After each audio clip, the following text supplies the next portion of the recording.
Hello, if you would like to find out why gel polish might peel, crack or chip and how to fix that, this video is just for you.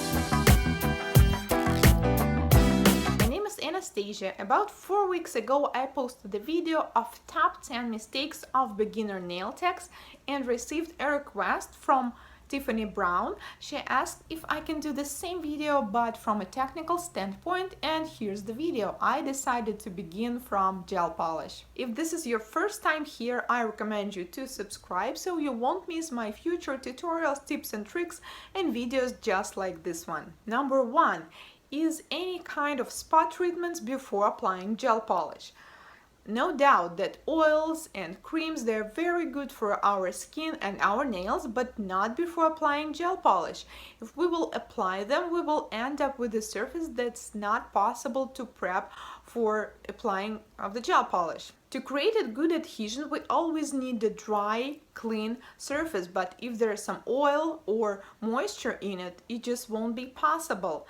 The same as if your client came and she just applied her hand cream on her hands, I would suggest to ask her come wash her hands with a soap and then you can continue the service. If she would like to have some spot treatment, cuticle oil, etc., it's fine, but only after gel polish application. Also, sometimes cuticle removers, they contain alpha hydroxy acids and other ingredients. Sometimes they are not properly removed from the nail plate, and this also might cause peeling or lifting. So if you used cuticle remover, make sure that you completely removed it from the nail plate using Dehydrator. Number 2 is that the cuticle is not properly cleaned from the nail plate. It's still on there. It's really tricky sometimes because when it spreads on the nail plate, it's actually transparent, so we can't really see it. But once we start pushing it back with the cuticle or with the orange wood stick or using remover, we can see that it's actually white. Even though it is non-living tissue, leaving that on the nail plate will definitely cause lifting. Unlike the nail plate, the cuticle actually works like a sponge, so it will absorb all water, moisture from everywhere every time you take a bath or wash the dishes, and then it will simply inject this water and moisture under the gel polish, and that's why it will peel. Make sure that you leave a completely dry and clean surface with no cuticle on it. Number 3 is not filing the free edge. You know, there are some clients that are so desperate about their length of the nails, they're like, no, I want them to grow as long as possible. Please leave this length and don't file them, like don't touch them. And yeah, I can understand that. I also have clients like that. But the thing is that all oils, they usually stay on the free edge. So when we take off the surface shine, we clean the surface of the nail plate. But what's with the free edge? Will it remain dirty? And then when we cap the free edge, it just won't adhere. So even if a client has really short nails or she doesn't want to change the length, you need to do at least couple moves back and forth with your file to clean the free edge. Number 4, it's very common, but I've seen this mistake so many times, is when the nail underneath is not cleaned, especially when the client has some long nails. Let me ask you a question. What do we usually refer when we say to somebody like, oh my god, like what a dirty nails you have? Where is the dirt located? Usually under the free edge, right? Somewhere here. So why don't we clean it properly? When we're taking off the surface shine, when we're applying the Dehydrator, it's really important to apply it not only on the top of the surface of the nail plate, but also underneath, because all of the dirt contaminants, they're actually there. And yes, we will not apply gel polish underneath, but we will cap the free edge, applying the base, and the top coat won't be clean enough underneath. It just simply will not be sealed properly, and then the product will start to peel right from the free edge or from the corners. Number 5 is Dehydrator. Do not neglect using Dehydrator. I personally prefer Nail Pure Plus by NSI, and there are many of them out there, but never ever skip this step, as Dehydrator removes the excess moisture from the upper layers of the nail plate, which makes it better and easier to adhere. So if you will skip this step, you will simply have the surface of the nail with all of its moisture and oils on it. And I've seen some systems which are like you don't have to prep the nail, like you can take this magical gel polish and apply it right on the top of the nails. Okay, well, we know what we are doing during the day. Sometimes we're cooking, sometimes we're cleaning, and just imagine that everything that you've been through the day, all the small particles, they actually get stuck in the top layers of the nail plate. So we need to clean it to have the clean surface, to have a good adhesion. If we won't, well, some peeling might appear. Number 6, it's actually not a rule but just a tip. So I am applying non-acid gel primer to the free edge of the clients if they have thin nails, if they have overfiled or damaged nails, and for the clients who have extra peeling of the free edge of their nail. And actually, the function of the gel primer is to create a good adhesion between gel and nail plate, but as the result, we won't be able to soak it off. So do not apply primer on all of the surface on the nail plate, only on the free edge. And when you will soak it off, usually we still file the nails or we remove the length, so it's actually okay if it won't be soaked out, but do not apply it on all of the nail. Also, I do not recommend to use it all the time because normally your clients won't really need that, but if you see that her nails are really thin or they were overfiled or they were not properly removed before, then try this. Just a small line of gel primer on the free edge and then continue the service. Number 7 is thick application of base coat, of color, and of the top coat. So base coat should be applied very, very thin, as is it actually an adhesion layer. The same for the color, especially the first coat. The first should be very thin, the second might be a little thicker but still not thick enough.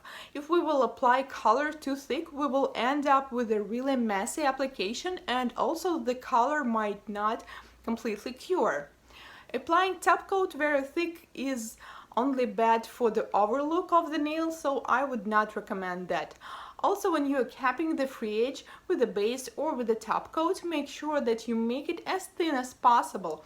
Do not apply it too much as it will definitely cause peeling from the free edge. Number 8 is do not capping the free edge of the base and top coat. So for color, it's really up to you. When you apply base coat, you need to cap the free edge and the side walls if the nails are long. You need to do the same with the top coat, but with the color it's optional. I usually look at the client's nails, so if she has a thick nails and you apply this red gel polish and then you can see this thick line of her free edge which doesn't look very nice, then yeah, you can slightly cap it. But if their nails are really thin or they're not really any length and it just doesn't make sense, don't waste your time. Only seal it with a base coat and with the top coat. Number 9 is undercuring. When the product, especially the color, sometimes base, sometimes top coat, is not fully cured. And usually it happens not because the nail technician is like, okay, I decided to cure them for 5 seconds instead of 30. No, usually just the lamps are not powerful enough. So 9-8 watts are not enough to cure in the UV lamps most of the modern gel polish brands. The same as for LED lamps. There are tiny, those mini lamps, travel size, etc., but usually they're not powerful enough to fully cure the gel polishes. So you need at least 36 watts for UV lamps and 18 watts for LED, but it really depends on the product and on the brand. So you always need to ask your manufacturer what's the recommended power for your lamp. And also, if you are still using UV lamps, make sure that you replace them properly, usually after 4 to 6 months. It depends on how many clients do you have. And the tricky part about it is that when the lamp is not working anymore, it will still look like it's working. I mean, it will still have this blue-green light and you just won't be able to tell. But the first symptoms are when, for example, top coat is not as shiny, when it becomes dull or cloudy. Maybe that's the first sign it's time to replace your bulbs. Number 10 is applying base color or top coat too close to the skin that it's actually touching it.